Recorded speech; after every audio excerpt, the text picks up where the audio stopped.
السلام علیکم ورحمۃ اللہ وبرکاتہ۔ آج ایک اہم نمبرز کے بارے میں جانیں گے اور یہ نمبر کی بہت بڑی خاصیت، اس کے پیچھے بہت بڑا راز ہے جس کو ہم جانیں گے، اور یہی وہ نمبر ہے جو بابا رام دیو کے منہ پہ منہ توڑ جواب ہے۔ یہ نمبر کی خاصیت جاننے سے پہلے وہ نمبر کیا ہے یہ جان لیں۔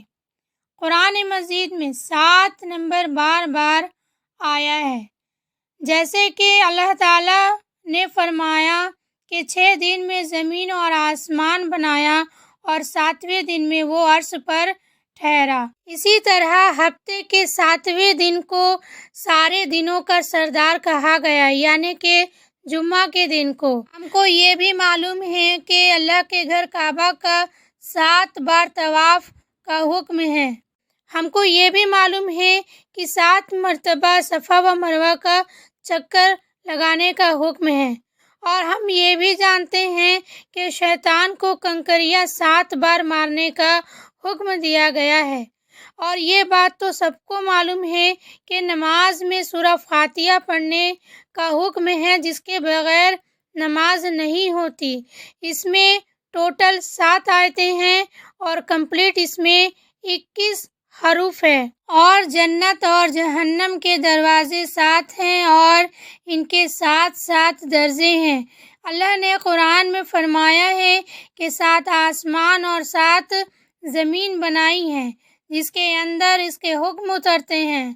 اور حضرت یوسف علیہ السلام کے دور کے فرعون کو خواب میں 7 موٹی اور 7 پتلی گائیں دکھائی گئی تھی۔ آخر کار یہ 7 نمبر کیوں آیا ہے اور کیوں بار بار یہ 7 نمبر دہرایا گیا ہے، آج ہم اسی کو جاننے والے ہیں کہ آخر 7 نمبر کی حقیقت کیا ہے، کیوں 7 نمبر اللہ کے اتنے قریب ہے۔ آج اسی کی معلومات ہم کو اس ویڈیو سے ملنے والی ہے، اور ہم سب کو چاہیے کہ ہمیں اس کا علم ہو کہ آخر یہ 7 نمبر اللہ کے قریب اتنا خاص کیوں ہے۔ چلیے پھر جانتے ہیں 7 نمبر کی حقیقت۔ اس سے پہلے آپ یہ سنیں۔ میں آپ کو میڈیکل سائنس نہیں ملے گی، پولیٹیکل سائنس نہیں ملے گی، میتھمیٹکس، فزکس، کیمسٹری نہیں ملے گی۔ ہمارے ویدوں نے جو ہمیں گیان دیا اس میں سارے سنسار کا کیا آپ سب نے اس سے پہلے کبھی غور کیا کہ اللہ پاک قرآن کریم کے اندر فرماتا ہے کہ میں نے زمین اور آسمان کو صرف 6 دنوں کے اندر بنایا اور 7ویں دن اپنے عرش پر جا کر ٹھہرا۔ اسلامی تعلیمات میں ایک ہفتے کے 7ویں دن یعنی جمعہ کو یوم السبت کہا گیا، یعنی سب سے برکت والا دن اور باقی دنوں کا سردار۔ حرم کعبہ یعنی اللہ کے گھر کا طواف کرنے کا حکم بھی 7 مرتبہ دیا گیا، اور 7 مرتبہ صفا و مروہ پہاڑی کے چکر لگانے کا حکم بھی دیا گیا ہے۔ حج کے دنوں میں شیطان کے ہر ایک علامتی پلر کو 7 کنکریاں مارنے کا حکم دیا گیا ہے۔ سورہ فاتحہ، جسے قرآن کریم اور توحید کی بنیاد کہا جاتا ہے، اور یہ اتنی اہم ہے کہ دن میں 5 مرتبہ نماز پڑھتے وقت مسلمان ہر رکعت کے اندر اسے پڑھتے ہیں، اور اس کے اندر کل 7 آیات ہیں اور 21 حروف، جو 7 اور 3 کا ملٹیپل ہیں۔ 7 سال کے بچے کو ہر صورت نماز پڑھانے کا حکم دیا گیا ہے۔ جنت اور جہنم کے دروازے 7 ہیں، ان کے 7 درجے ہیں۔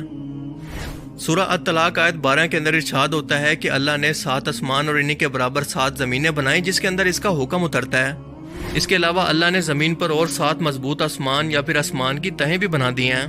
حضرت یوسف علیہ السلام کے دور کے فرعون مصر کو خواب کے اندر 7 موٹی اور 7 دبلی پتلی لاغر گائیں دکھائی گئی تھی، اور قوم عاد پر اللہ نے 7 راتیں اور 8 دن تک عذاب کی آندھی کو چلائے رکھا۔ یہی نہیں بلکہ زمین پر بھی رینبو کے اندر 7 بیسک کلر ہیں، جن سے باقی رنگ بنتے ہیں، اور اس کے ساتھ ساتھ میوزک کے بھی بیسک 7 سر ہوتے ہیں۔ زمین پر 7 بر اعظم ہیں اور 7 ہی سمندر کیوں موجود ہیں؟ آخر نمبر 7 کے اندر ایسی کیا خاص بات ہے کہ یہ قرآن کریم کے ہر ایک اہم واقعے کے اندر اور دنیا و کائنات کی بناوٹ کے اندر ہمیں ہر جگہ پر دیکھنے کو اور سننے کو ملتا ہے؟ یقیناً اس نمبر کے اندر کوئی نہ کوئی ایسا راز چھپا ہوا ہے جسے ہم لوگ ابھی تک نہیں جانتے۔ قرآن کریم میں نمبر 1 کے بعد نمبر 7 سب سے زیادہ بار رپیٹ ہوا ہے، اور یہ حقیقت ہے کہ ہماری کائنات کا نظام سب اٹامک لیول سے لے کر کائنات کی ترتیب تک سب ایک خاص قسم کی میتھمیٹیکل نمبرز کی ترتیب سے ڈیزائن کیا گیا ہے۔ میتھمیٹکس یا نمبرز اس کائنات کی ترتیب کی زبان ہے، اور ہماری یہ کائنات فیبناچی نمبرز یا گولڈن ریشو کی ترتیب پر بنی ہے جسے لیونارڈو آف پیسا نے متعارف کروایا، اور یہ ترتیب کچھ ایسے ہے کہ مثال کے طور پر آپ ایک نمبر کا اسکوائر لیں، اب اس کے ساتھ اسی سائز کا ایک دوسرا اسکوائر جوڑ دیں، اب اس کے ساتھ ایک 2x2 کا اسکوائر جوڑ دیں، اب اس کے ساتھ ایک 3x3 کا، پھر 5x5 اور پھر 8x8 کا۔ اب اگر ہم بالکل اسی ترتیب کو اسی طرح سے بڑھاتے جائیں تو یہ خاص قسم کی اسپائرل شیپ کو بناتی ہے جسے ہم کہتے ہیں گولڈن ریشو یا فیبناچی نمبرز۔ یہ وہ ترتیب ہے جو کہ اس وقت حاصل ہوتی ہے جب ہم ایک پچھلے نمبر کو اگلے 2 نمبرز کے اندر شامل کرتے جائیں، اور حیرت انگیز طور پر پودوں کے پتوں سے لے کر پھولوں، یعنی ہر ایک پودے، جانور اور خود انسان کے جسم کے اندر بھی بالکل یہی ترتیب موجود ہے۔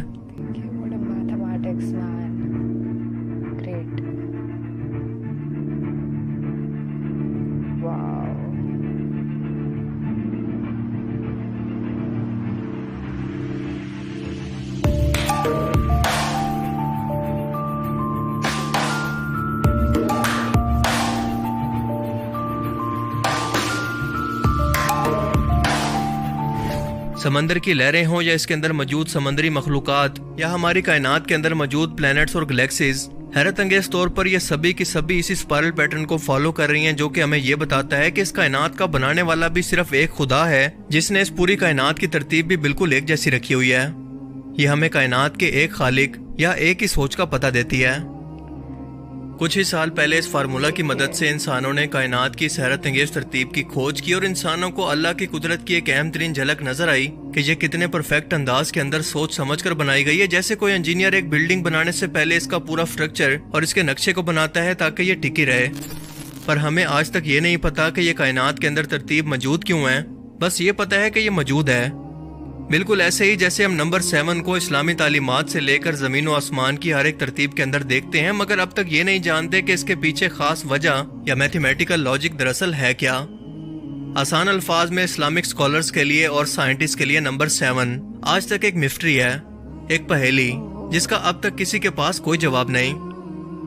شاید اب تک ہم انسانوں کا دماغ اتنے ایڈوانس لیول پر نہیں جا سکا کہ اس کی گہرائی کے اندر اتر سکے، پر یقیناً مستقبل کے اندر ہم انسان اس کے متعلق کوئی نہ کوئی کھوج تو ضرور لگا لیں گے، کیونکہ اللہ تعالیٰ خود یہ چاہتا ہے کہ ہم اس کی کائنات پر غور و فکر کریں اور اس کی ترتیب پر غور کریں تاکہ اس کی ذات کو پہچان سکیں۔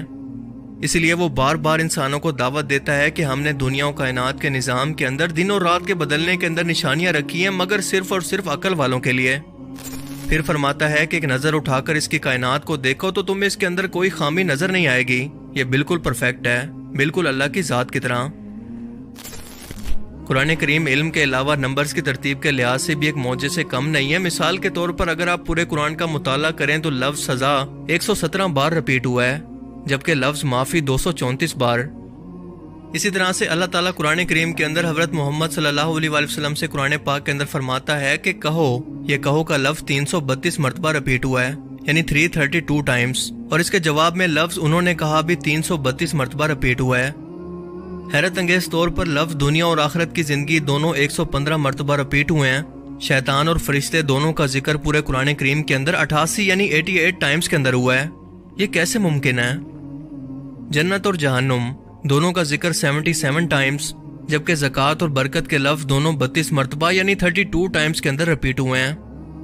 یہی نہیں بلکہ موسم بھی، سردی اور گرمی کی صورت دونوں 5 مرتبہ پورے قرآن پاک کے اندر بیان ہوئے ہیں۔ مرد اور عورت دونوں کو برابر 23 مرتبہ بیان کیا گیا، اور اس کے پیچھے لاجک یہ ہے کہ انسان کی تخلیق کے وقت بایولوجیکلی طور پر ایک بچہ اپنے 23 کروموسومز کو لیتا ہے ماں سے اور 23 لیتا ہے اپنے باپ سے، جو ٹوٹل ایک انسان کے اندر 46 ہوتے ہیں۔ ایک انسان کے ڈی این اے کے اندر موجود یہ کروموسومز انسان کے ہر ایک کریکٹر اور جسم کو ڈیولپ کرتے ہیں۔ کیا یہ بھی اتفاق ہے؟ اس کے علاوہ زندگی اور موت دونوں کا ذکر 140 ٹائمز کے اندر کیا گیا ہے۔ مزید پورے قرآن کے اندر زمین کا ذکر 13 ٹائمز جبکہ سمندر کا ذکر 32 ٹائمز کے اندر کیا گیا ہے۔ ان دونوں نمبرز کو اگر جمع کریں تو یہ بنتا ہے 45۔ اب زمین کے ذکر کو یعنی 13 کو 45 سے تقسیم کریں تو یہ بنتا ہے 28.88%۔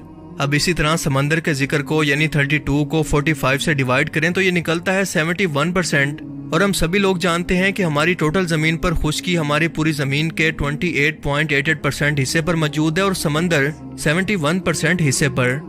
اللہ اکبر! کیا اب بھی کوئی کہہ سکتا ہے کہ یہ سب کچھ محض اتفاق ہے؟ اس کے علاوہ قرآن کریم کے ایسے بے تحاشا معجزات موجود ہیں جو کہ اس کتاب کو اللہ کا کلام اور اس کائنات کو اس کی تخلیق ثابت کرتے ہیں، مگر صرف عقل والوں کے لیے ان میں نشانیاں ہیں۔ باقیوں کے لیے جن کی آنکھوں پر پٹی اور ان کے دلوں پر مہر ہے، ان کے لیے یہ سب کچھ صرف ایک اتفاق ہے، جیسا کہ ان کا دنیا میں آنا۔ اللہ تعالیٰ سے دعا ہے کہ وہ ہمیں سمجھنے کی اور نیک عمل کرنے کی توفیق عطا فرمائے، آمین۔ جی مجھے امید ہے کہ آج کی اس ویڈیو سے آپ کو بہت کچھ نیا جاننے کو ملا ہوگا اور یہ ویڈیو آپ کو پسند آیا ہوگا۔ ایگزیکٹلی اگر یہ ویڈیو آپ کو اچھا لگا تو اسے لائک کیجئے، اور اب میں واقعی اللہ تبارک و تعالیٰ کی ذات پاک ہے، اور یہ ویڈیو بابا رام دیو کے منہ پر منہ توڑ جواب ہے۔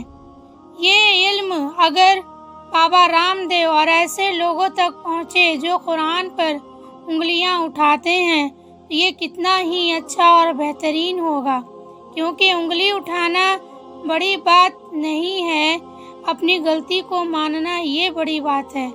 اگر رام دیو بابا تک یہ ویڈیو پہنچا تو ان کو ضرور اپنی غلطی ماننی پڑے گی۔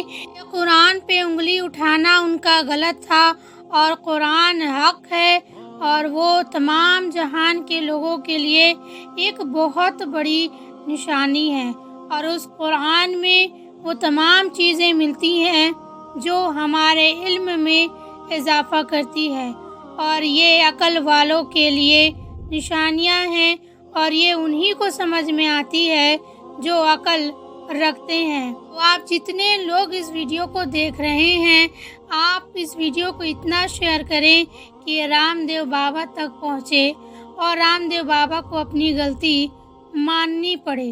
السلام علیکم ورحمۃ اللہ وبرکاتہ۔